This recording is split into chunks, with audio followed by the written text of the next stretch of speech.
तो भाई लोग कैसे हो। आज मैं आप लोग के सामने गगन बाबा भाई की डिमांड पर लेके आया हूँ कोबी और भेड़िया की स्टोरी सलीब। चलिए कहानी स्टार्ट करते हैं।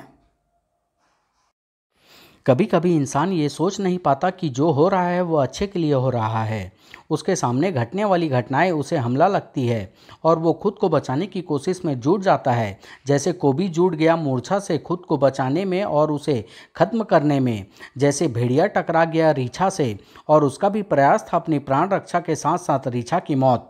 मगर गुरु भाटिका के दूत भेड़िया मानव रीछा मूर्छा का उद्देश्य उन दोनों की मृत्यु नहीं था। उन्होंने बताया कि प्रत्येक 5000 साल बाद ब्रह्मांड में एक पुच्छल तारे का निर्माण भेड़िया मानव के लिए अति विध्वंसकारी होता है। उस वक्त भेड़िया और कोबी प्रलयंकारी रूप से हिंसक होकर जंगल में तबाही मचा देंगे। इस विध्वंस से बचना है तो दोनों को दुर्दम लकड़ी की सलीब पर ठोकना जरूरी है। मगर दुर्दुम वृक्ष की लकड़ी को तोड़ सकती थी केवल कोबी की प्रलयंकारी गदा, पर वो किसी भी सूरत में पेड़ नहीं तोड़ेगा। भेड़िया और फूजों की बनाई योजना पर अमल शुरू हो गया। कोबी आ गया और भेड़िया भी आ गया। ठहरो कोबी, जैन को मैं नीचे उतारूंगा। कोबी भेड़िया को गिराकर वृक्ष पर चढ़ गया। कोबी ने गदा मारकर वृक्ष की कई शाखाएं तोड़ डाली। दुर्दुम की लकड़ी मिलते ही फूजों और भेड़िया की योजना पूरी हो गई और भेड़िया सीना ठोक कर उस पर ठुकने को तैयार हो गया। फूजो बाबा, उठाओ वो कीला और हथौड़ा। हाँ हाँ भेड़िया, हाँ, ठोक दो मुझे इस सलीब पर। भेड़िया, मैं कील ठोकने जा रहा हूँ। भेड़िया, अपने भेड़िया देवता को याद करो, दुआ करो कि सब ठीक हो जाएगा। जय भेड़िया देवता। फूजो का हाथ ऊपर उठा मगर नीचे आकर कील से न टकरा सका, क्योंकि तभी हृदय विदारक ढंग से चिकती वहां आ पहुंची। जैन, उफ, ये क्या कर रहे हो तुम बाबा? जैन, तुम यहाँ? जैन, तुम मुझे यहाँ देखकर भौचक्के क्यों हो गए तुम दोनों? भेड़िया को काटो तो खून नहीं। मैं तुमसे पूछती हूँ बाबा, ये सब क्या कर रहे थे तुम? उफ, भेड़िया को ठोकते वक्त हाथ क्यों ना कांप गए तुम्हारे? और तुम पागल हो गए हो क्या भेड़िया? हाँ जैन, हाँ, पागल हो गया हूँ, और तुम भी सुनोगी तो होश में तुम भी नहीं रहोगी। भेड़िया चिक चिक कर जैन को सब कुछ बताता चला गया, जिसे सुनते हुए सिर से पांव तक जैन पर सिर्फ और सिर्फ कपकपी ही सवार रही। अब तुम बताओ कि हम जो कुछ कर रहे हैं वो ठीक है या गलत? तुम महान हो भेड़िया, सही मायनों में जंगल के रक्षक हो। आज मेरा सिर गर्व से और ऊंचा हो गया। मगर दुख इस बात का है कि संकट की इस घड़ी में तुमने मुझे अपना सहारा बनाने के स्थान पर खुद से अलग रखा। मैंने सिर्फ यही सोचा था कि इन क्षणों को तुम बर्दाश्त न कर सकोगी। जैन के चेहरे पर अब दृढ़ भाव थे। अगर मैं समय पर न आ जाती तो तुम भावावेश में एक बहुत बड़ी गलती कर जाते। गलती? कैसी गलती? भविष्य में आने वाली समस्या अकेले तुम्हारे ठोक दिए जाने से सॉल्व नहीं होगी, वो हल होगी कोबी को भी ठोक देने से। जरा सोचो भेड़िया, आज आप भी सोचे फूजो बाबा, कि अगर आप भेड़िया को तो ठोक देते हो, फिर जंगल में ऐसी कौन सी दूसरी ताकत है जो कोबी जैसे महाबली व खूंखार प्राणी को लाकर इस सलीब पर ठोक दे? है कोई जवाब? मैं जानती हूँ कि नहीं है। तुमने सही वक्त पर आकर इस उलझन को बढ़ने से बचा लिया। जैन, हम निसंदेह भूल भूल कर रहे थे। हमें पहले कोबी को पकड़ना चाहिए, उसे पहले सलीब पर ठोकना चाहिए। तुम अदम्य बलशाली सही भेड़िया, मगर फिर भी ये काम उतना आसान नहीं है जितना तुम मैं और फूजो बाबा समझ रहे हैं। जैन ठीक कह रही है भेड़िया। माना कि अपनी हर संभव कोशिश, हर दांव पेंच लगाकर तुम कोबी का सामना कर सकते हो, लेकिन फिर भी लगातार युद्ध की स्थिति में उसे एकदम से पस्त कर देने में तुम्हें कई घंटे लग सकते हैं, जबकि हमारे पास समय की ही बेहद कमी है। कहीं ऐसा ना हो कि तुम्हारी उस लड़ाई के दौरान ही वो प्रलयंकारी क्षण आ जाए और फिर तुम्हारी वही लड़ाई पूरे जंगल के लिए भारी पड़ जाए। तो फिर क्या करें? शेर जंगल का राजा होता है, क्योंकि उसे जिंदा जिंदा बस में करना हर एक के वश में नहीं होता। केवल शिकारी शेर को जिंदा वश में करने का तरीका जानता है। शिकारी उसके लिए एक ढका छुपा गड्ढा खोदता है। फिर जब शेर उसमें गिर जाता है तो शेर को कई दिनों तक उस गड्ढे में भूखे और प्यास से ही तड़पने के लिए छोड़ दिया जाता है। भूख, प्यास और थकान से शेर जब पूरी तरह से निढाल हो जाता है तो शिकारी उसे बाहर निकालकर पिंजरे में जिंदा कैद कर लेता है। बस गोभी के मामले में भी हमें यही करना है, पर चूंकि हमारे पास ज़्यादा समय नहीं है, इसलिए हमें तुरंत कुछ ऐसा करना होगा कि गोभी भूख, प्यास और थकान से जल्दी चूर होकर बुरी तरह से निढाल हो जाए। सचमुच गोभी नाम के बिखरे हुए शेर को काबू में करने की इससे नायाब योजना नहीं हो सकती। तो फिर चलो योजना को अंजाम दें। वुल्फानो के सबसे शक्तिशाली ये भेड़िया मानव भेड़िया के शरीर से अलग हुए महाशक्तिशाली व चमत्कारी प्राणी कोबी को थकाकर निढाल कर देने की उस योजना पर काम फौरन शुरू हो गया। शुरुआत मेरा यह हाथी बाजू करेगा, जिसने आश्रम बनाने के लिए अपने साथियों के साथ मिलकर बड़े बड़े सहतीर उठाकर मेरे बाएं बाजू का काम किया था। तभी से मैं इसे बाजू कहता हूँ। बाजू को अच्छी तरह से समझा देना फुजो बाबा कि ये पूरे जंगल की जिंदगी और मौत का प्रश्न है। समझा दिया है जैन, जा बाजू जा, अपना काम शुरू कर। लेकिन बाबा, मैं सोच रहा हूँ कि अगर हमारी ये कोशिश विफल हो गई तो? हमारी ये कोशिश सफल होगी, यह मेरा विश्वास है और यही हमारा विश्वास भी होना चाहिए। ईश्वर करे ऐसा ही हो। लेकिन हमें बाजू के अलावा भी कई शक्तिशाली, चतुर व चालाक पशु पक्षियों की मदद लेनी होगी।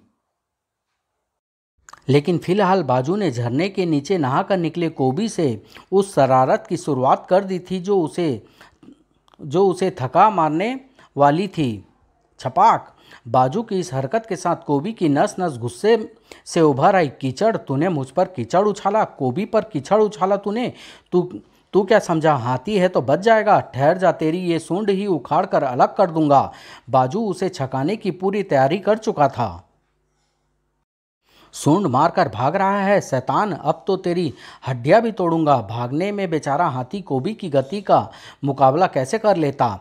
कोबी की गति को कम करना जरूरी था। गुस्ताख हिरणों, कोबी का रास्ता काट गए। लगता है सबकी मौत आज ही आ गई है मेरे हाथों से, पर सबसे पहले उस गुस्ताख हाथी की सूंड तोड़ूंगा।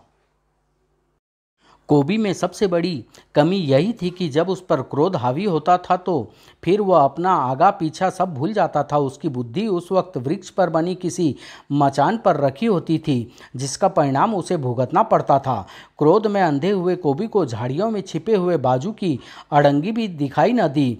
जब तक कोबी उठकर खड़ा होता, ओह, यह हरकत भी उसी दुष्ट हाथी की थी। कमबख्त मुझे अड़ंगी मारता है। कोबी आगे बढ़ने को हुआ ही था कि अरे ये क्या, उसका पाँव किसने जकड़ लिया था।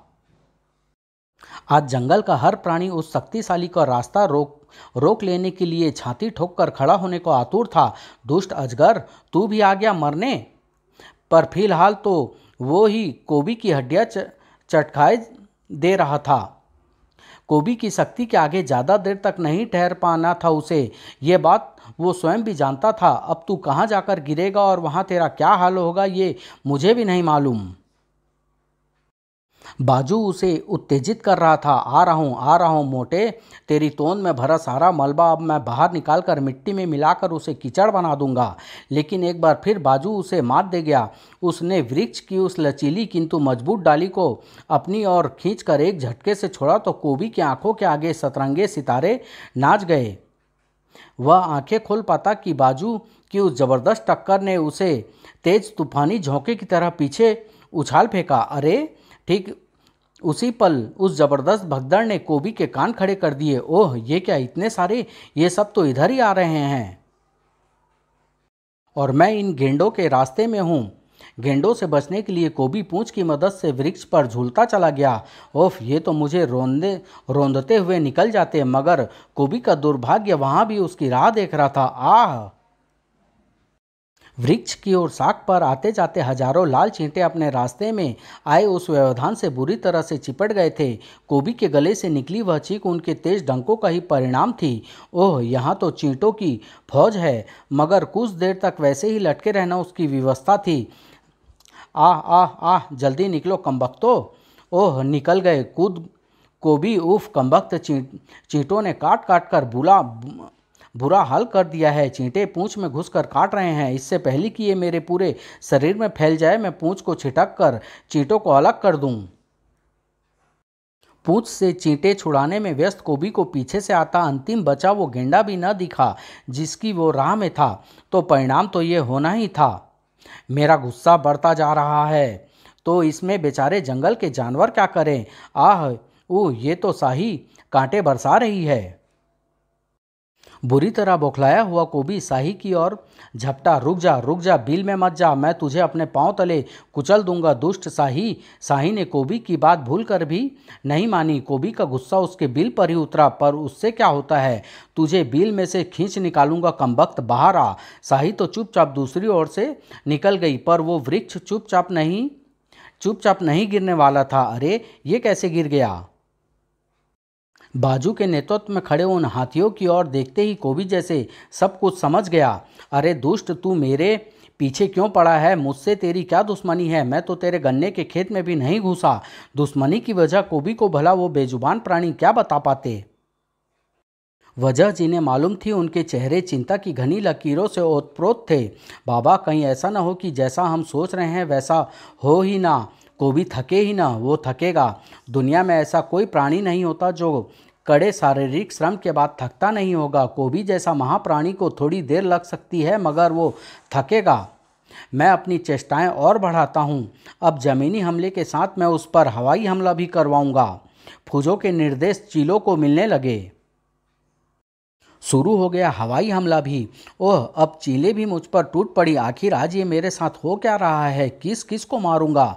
तुच्छ प्राणियों, मुझे गदा का आवाहन करने पर मजबूर मत करो। वृक्ष से टूटकर गिरी ये लकड़ी सही वक्त पर मेरे हाथ लग गई। अब इन चीलों के पंख उड़ा दूंगा।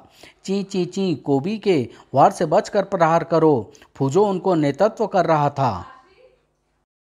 कोबी कब तक लाठी की तरह घुमाता रहता उस लकड़ी को। उफ, ये तो पीछे हट हट कर उड़ रहे हैं और बीच बीच में वार कर रहे हैं। ऐसे तो मैं बुरी तरह थक जाऊंगा और मेरे थक कर गिरते ही ये चीलें मुझे अपना भोजन बना लेगी। ओह, तो ये योजना है इनकी। ओफ, वह गुफा सही समय पर दिखी। मैं उधर ही भागता हूँ।